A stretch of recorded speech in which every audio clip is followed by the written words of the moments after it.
Yan. Good evening po mga lods. Dito naman po tayo. Ayan mga idol, sa hirap ba ng buhay talaga. Ang napakahirap ng trabaho ay isang kontraksyon. Ayan mga idol, oh.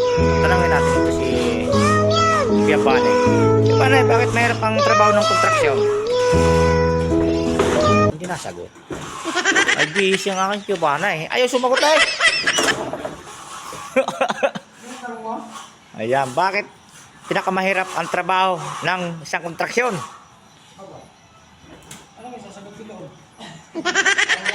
Mangunguya ko eh.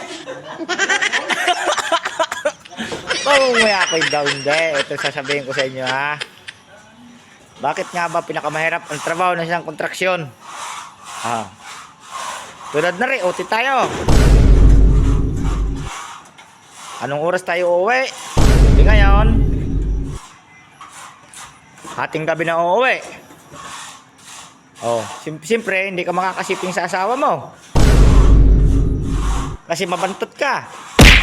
Kailangan po maglinis. O di ba? Sasabihin ng asawa mo, maghugas ka down. Sasabihin pa siya, magtutbrush ka down. Tapos sasabihin sa'yo, maligo ka para makaisa ka. O, di ba? Yun ang mayroon sa trabaho ng kontraksyon kasi pawisan ka. Hindi ka mabango. Napakahirap.